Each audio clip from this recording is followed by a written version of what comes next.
قابل احترام میرے مسلمان بھائیوں، ساتھیوں، دوستوں، آج خطبے میں حضور اکرم صلی اللہ علیہ وسلم کی ایک حدیث مبارکہ پڑھی گئی ہے۔ ارشاد فرمایا ہمارے نبی اکرم صلی اللہ علیہ وسلم نے، المسلم من سلم المسلمون من لسانہ و یدہ، کامل مسلمان وہ ہے کہ جس کی زبان اور جس کے ہاتھ سے دوسرے مسلمان محفوظ ہوں۔ جس کی زبان کی تکلیف سے، جس کے ہاتھ کی تکلیف سے دوسرے مسلمان محفوظ ہوں، وہ کسی کی تکلیف کا سبب اور ذریعہ نہ بنتا ہو، نہ اس کی زبان کسی کی ایذا کا سبب بنے، نہ اس کے ہاتھ کسی کی تکلیف کا سبب بنے۔ فرمایا یہ کامل مسلمان ہے۔ اور جس کی زبان دوسروں کو تکلیف پہنچاتی ہو، جس کے ہاتھ دوسروں کو تکلیف پہنچاتے ہوں، ہمارے نبی صلی اللہ علیہ وسلم کی حدیث کے مطابق وہ کامل مسلمان نہیں، یعنی اس کے اسلام میں، ایمان میں کمی ہے، اس کو اس کمی کو دور کرنے کی ضرورت ہے۔ یہ حدیث مبارکہ ہمارے معاشرتی باب میں سے ایک حدیث ہے۔ اسلام کے 5 شعبے ہیں۔ ایک شعبہ جسے عبادات کا شعبہ کہا جاتا ہے، ایک شعبہ جسے عقائد کا شعبہ کہا جاتا ہے، اور تیسرا شعبہ جسے معاملات کا شعبہ کہا جاتا ہے، اور چوتھا شعبہ جسے معاشرت کا شعبہ کہا جاتا ہے، اور 5واں جسے اخلاقیات کا شعبہ کہا جاتا ہے۔ اسلام جو ہمیں تعلیم دیتا ہے وہ ان 5 شعبوں سے متعلق ہے۔ ایسا نہیں کہ صرف ہم نے عبادات مکمل کر لی، ہماری نماز، ہمارے روزے، حج مکمل ہیں، اور ہم یہ سمجھیں کہ ہم نے دین پر مکمل عمل کر لیا۔ ایسا نہیں ہے۔ یہی دین اسلام ہمیں معاملات کے بارے میں بھی بتا رہا ہے۔ دین اسلام میں ہمیں معاشرت کے بارے میں بھی تلقین فرمائی، دین اسلام میں ہمیں اچھے اخلاق کی بھی تلقین فرمائی۔ تو یہ حدیث مبارکہ جو آج پڑھی گئی، جس کا مفہوم آج ہم بیان کرنا چاہتے ہیں، یہ ہمارے معاشرت کے باب میں سے ہے۔ ہماری معاشرتی زندگی آپس میں ہمارا رہن سہن، ہم جو آپس میں ایک دوسرے سے لین دین کرتے ہیں، ہماری زندگی کے جو معاملات ہوتے ہیں، اسے کہا جاتا ہماری معاشرت۔ اور جب معاشرت اچھی ہوتی ہے تو معاشرہ صحیح تشکیل پاتا ہے، اور جب معاشرت میں کمی رہتی ہے تو معاشرہ بھی دن بدن خراب ہوتا چلا جاتا ہے۔ اس لیے جہاں اسلامی تعلیمات میں اچھے عقائد کے لیے احادیث ارشاد فرمائی گئی، تلقین فرمائی گئی، جہاں عبادات کے بارے میں پابندی کا حکم دیا گیا، وہاں اسلام میں معاملات کی اچھائی اور معاشرت اور اچھے اخلاق کی بھی بہت زیادہ تعلیم دی گئی، بلکہ مستقل باب آپ صلی اللہ علیہ وسلم نے کثرت سے احادیث ارشاد فرمائی کہ اپنے معاملات صحیح کرو، معاشرت اچھی بناؤ، اپنے اخلاق کو اچھا بناؤ۔ تو یہ ہمارا دین اسلام ہے جو زندگی کے تمام چیزوں پر محیط ہے، صرف عبادات تک نہیں۔ عبادات کی بھی فکر کرنی ہے، معاملات کی بھی فکر کرنی ہے، معاشرت کی بھی فکر کرنی ہے، اپنے اچھے اخلاق بنانے کی بھی فکر کرنی ہے۔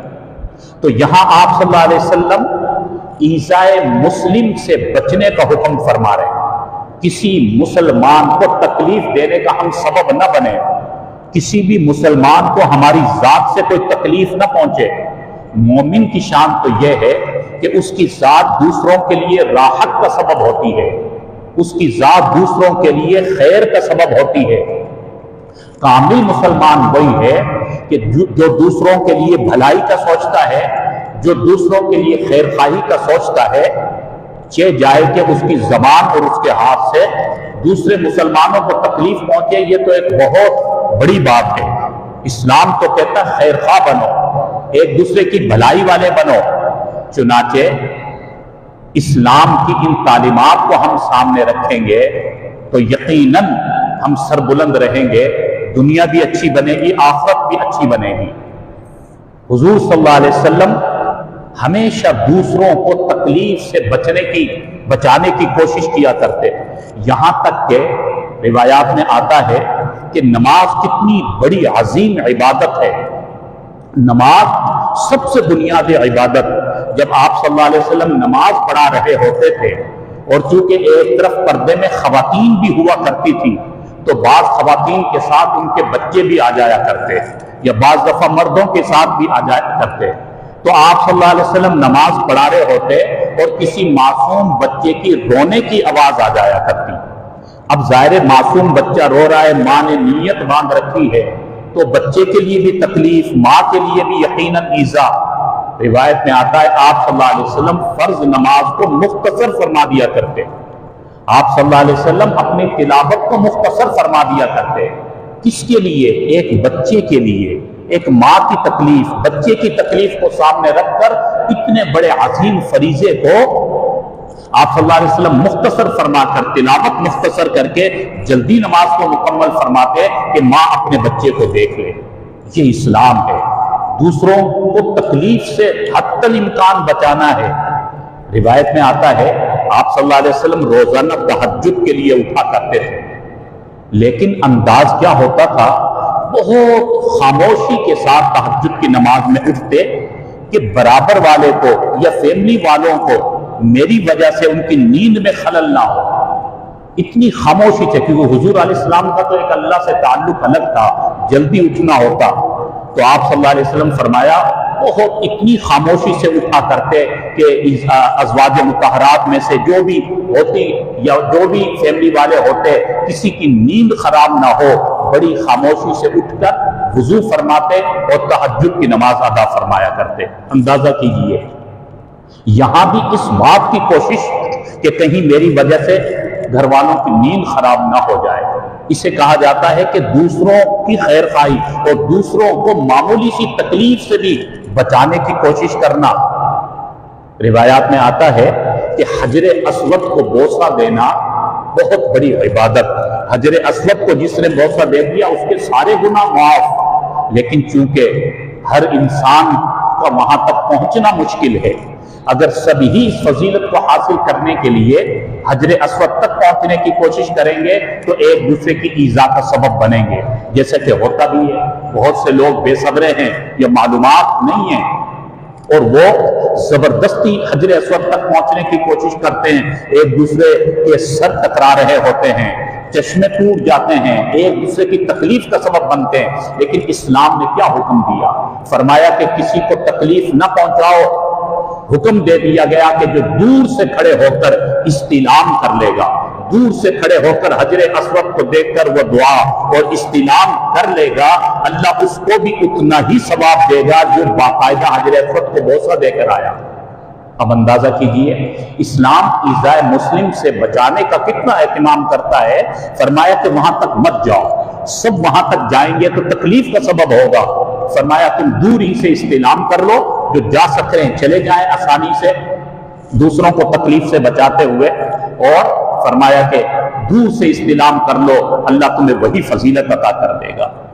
ایذائے مسلم سے بچنا ہے تو اس حدیث مبارکہ میں ہمارے نبی اکرم صلی اللہ علیہ وسلم نے یہ معاشرتی باب میں حدیث ارشاد فرمائی، المسلم من سلم المسلمون من لسانہ و یدہ۔ کامل مسلمان وہ ہے کہ جس کی زبان سے، جس کے ہاتھ سے دوسرے مسلمان محفوظ ہوں۔ لہٰذا اپنی زبان کی حفاظت کرنا۔ اس وقت دیکھا جائے بہت سے اختلافات کی وجہ، بہت سی ناراضگیوں کی وجہ، بہت سے بگاڑ کی وجہ یہ زبان ہے۔ ہم زبان کے ذریعے دوسروں کو کتنی تکلیف پہنچاتے ہیں ہمیں احساس ہی نہیں ہو رہا ہوتا۔ اس لیے حکم فرمایا زبان کی حفاظت کرو۔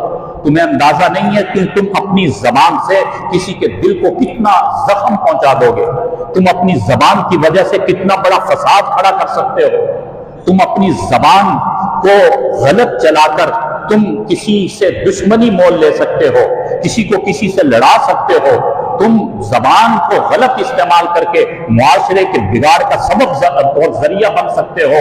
اس لیے اسلام نے کہا کہ اپنی زبان کی حفاظت کرو، زبان کو کنٹرول رکھو، زبان کو اعتدال میں رکھو۔ یہ زبان اللہ کی بڑی نعمت ہے، لیکن اگر اس کو اعتدال کے ساتھ استعمال کریں اور حفاظت رکھیں اس کی اگر زبان کی حفاظت نہیں ہوگی تو زبان غلط چلے گی، اور حضور علیہ السلام نے فرمایا بعض دفعہ زبان سے نکلنے والا ایک کلمہ انسان کو جنت تک پہنچا دیتا ہے، کلمہ لا الہ الا اللہ پڑھ لیا، اور بعض دفعہ زبان سے نکلنے والا ایک ہی کلمہ کفر انسان کو جہنم میں گرا دیتا ہے۔ یہ زبان کی حفاظت بہت ضروری ہے، اس لیے فرمایا پہلے تولو پھر بولو، سوچ سمجھ کر بولا کرو۔ ایک موقع پر آپ صلی اللہ علیہ وسلم نے ارشاد فرمایا کہ یہ جو زبان ہے، زبان روزانہ صبح جب ہوتی ہے تو انسان کے جتنے بھی اعضاء ہیں، انسان کی آنکھیں ہیں، کان ہے، ناک ہے، ہاتھ ہیں، پاؤں ہیں، یہ سارے اعضاء روزانہ زبان سے گزارش کرتے ہیں، اے زبان خدا را اپنے آپ کو محفوظ رکھنا، اے زبان اپنی حفاظت کرنا، اگر تو غلط چل گئی اور تیری وجہ سے فساد آیا تو ہم بھی اس فساد کی لپیٹ میں آ جائیں گے، اے زبان تو نے اپنی حفاظت کی تو ہم بھی محفوظ رہیں گے، کیونکہ زبان سے نکلنے والے وہ کلمات ہیں جس سے انسان آگے بڑھ رہا ہوتا ہے۔ تو زبان کی حفاظت ضروری۔ جراحات السنان لها التیام ولا یلتام ما جراح اللسان، ایک بڑا مشہور عربی یہ شعر ہے، فرمایا کہ جو تیر سے زخم لگتا ہے وہ بالآخر ایک دن بھر جاتا ہے، ولا یلتام ما جراح اللسان، جو زبان سے زخم لگتا ہے وہ بھرتا نہیں، وہ انسان کو بہت دیر تک وہ زخم اس کو تکلیف پہنچاتا ہے۔ اس لیے زبان کی حفاظت کے بارے میں بار بار تلقین فرمائی گئی، زبان کی حفاظت کرو، زبان کی حفاظت کرو۔ فرمایا کہ ہم جب کسی سے وعدہ کرتے ہیں اور وعدہ خلاف ورزی کرتے ہیں تو یہ بھی ایذائے مسلم، المسلم من سلم المسلمون من لسانی و یدی، کہ زبان سے تکلیف دینے والا وہ وعدہ کر کے وعدے کو چھوڑ دینا، وعدے سے مکر جانا، یہ بھی زبان سے تکلیف کا سبب ہے۔ اسی طرح انسان جھوٹ کا استعمال کرتا ہے، یہ بھی زبان سے تکلیف دینے کے برابر ہے۔ تو معلوم یہ ہوا کہ زبان کے ذریعے جو بھی ہم کسی کو ایذا کا سبب بن رہے ہوں ان سے بچنا ضروری ہے۔ اگر اپنے ایمان کو بچانا ہے، اپنے ٹوٹے پھوٹے اعمال کی حفاظت کرنی ہے تو زبان کو محفوظ رکھیں، اور اپنی زبان کے ذریعے دوسروں کو تکلیف دینے سے بچتے رہیں۔ موجودہ معاشرے کے اندر یہ عام طور پر ہمیں نظر آ رہا ہے کہ ہم زبان کے ذریعے دوسروں کی تکلیف کا سبب بن رہے ہوتے ہیں۔ اور دوسرے نمبر پر فرمایا وَيَدِهِ، کامل مسلمان وہ ہے جس کی زبان اور جس کے ہاتھ سے دوسرے مسلمان محفوظ رہیں۔ یہ نبی اکرم صلی اللہ علیہ وسلم کا حکم ہے، زبان کے ساتھ ساتھ ہمارے ہاتھ کسی کو تکلیف نہ پہنچائیں۔ ہم اپنے افعال کے ذریعے، اپنی طاقت کے زور پر کہ مجھے بڑی اللہ نے طاقت دے رکھی یا میرا بڑا اثر و رسوخ ہے، ہمارے ہاتھ سے کسی کو تکلیف نہ پہنچے۔ اگر ہم نے دوسروں کو تکلیف پہنچائی، ایذائے مسلم کا سبب بن گئے، تو پھر یاد رکھیے ہمارے اعمال دن بدن کمزور ہوتے چلے جائیں گے، ہماری عبادات پھر ہمارے کام نہیں آئیں گی، کیونکہ یہ حقوق العباد کا معاملہ ہے، یہ بڑا نازک معاملہ ہے، اس لیے بڑے اہتمام سے ہمارے نبی صلی اللہ علیہ وسلم نے فرمایا۔ تو اپنے ہاتھ سے کسی کو ایذا کا سبب نہ بننے دیں، کسی کو تکلیف کا سبب نہ بننے دیں۔ آپ صلی اللہ علیہ وسلم کی پوری سیرت ہمیں بتلاتی ہے کہ اگر ماتحتوں سے کبھی کوئی غلطی ہوئی، ہاتھ اٹھانا تو دور کی بات ہے، زبان سے بھی کبھی سخت یا تکلیف دینے والا جملہ ارشاد نہیں فرمایا۔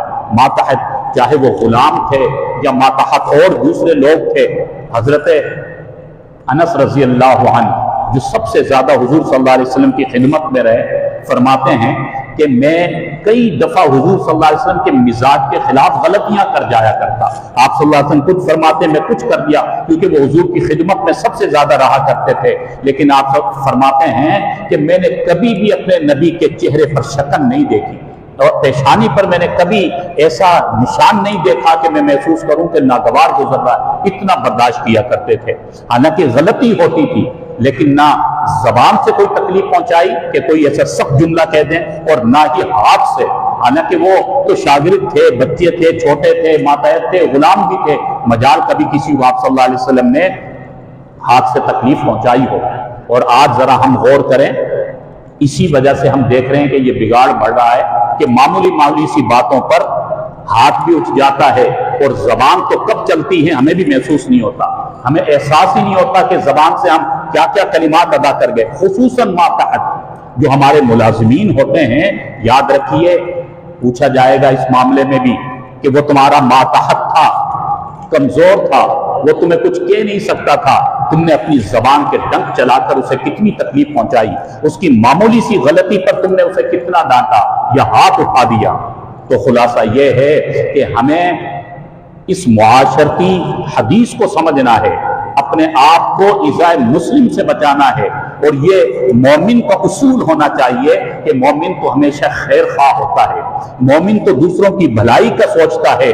یہ تو بہت دور کی بات ہے کہ ایک مومن دوسرے مومن کی تکلیف کا سبب بنے۔ اگر آج ہم اس اصول کو اپنا لیں کہ ہمیشہ ہر انسان یہ سوچے کہ میری ذات سے کسی کو فائدہ مل جائے، میری ذات سے کسی کو راحت مل جائے، اور میں کسی کی تکلیف کا سبب نہ بنوں، تو یہ سارے بگاڑ، یہ ساری ناچاکیاں، دشمنیاں سب ختم ہو جائیں۔ اسلام تو یہاں تک کہتا ہے تم جا رہے ہو، تمہارے راستے میں ایک پتھر تمہیں نظر آ گیا، حالانکہ تم جا سکتے تھے، لیکن وہ پتھر اگر تم نے اٹھا کر ایک طرف کر دیا کہ کہیں میرے بعد آنے والے کی ٹھوکر نہ لگ جائے، اس کو تکلیف نہ پہنچے، تو فرمایا کہ تمہارا یہ پتھر اٹھانا بھی صدقے کا ثواب، عبادت بن گیا تمہارے لیے، ثواب کا باعث۔ تم نے دیکھا کانٹا پڑا ہوا ہے، تمہیں تو نظر آ گیا کہ اس کانٹے سے میں تو بچ گیا، ممکن ہے میرے بعد آنے والا مسلمان نہ سمجھ سکے اور کانٹا اسے چپ جائے، آپ نے کانٹا اٹھا کر دوسری جگہ پر یعنی ایک طرف کر کے رکھ دیا، یہ کانٹا اٹھانا بھی تمہارے لیے عبادت، ثواب کا باعث، صدقے کا ثواب ملے گا۔ تو اس لیے آپ صلی اللہ علیہ وسلم کی ایک حدیث مبارکہ آج ہم نے جو پڑھی تھی، اس حدیث مبارکہ کو یاد رکھیں، جس کا مفہوم یہ ہے کہ ہمارے نبی نے فرمایا کامل مسلمان وہ ہے کہ جس کی زبان اور جس کے ہاتھ سے دوسرے مسلمان محفوظ رہیں۔ لہٰذا آج کے بعد ہم یہ اصول اپنا لیں کہ کبھی بھی ہم کسی کی تکلیف کا سبب نہیں بنیں گے، نہ زبان کے ذریعے کسی کی تکلیف کا سبب بنیں گے، نہ ہاتھ کے ذریعے کسی کو تکلیف دینے کا سبب بنیں گے۔ انشاءاللہ اللہ اس کے بدلے میں ہمیں بھی راحت نصیب فرمائے گا اور ہمارے معاشرے کی اصلاح ہو جائے گی۔ اللہ رب العالمین ہم سب کو عمل کی توفیق نصیب فرمائے۔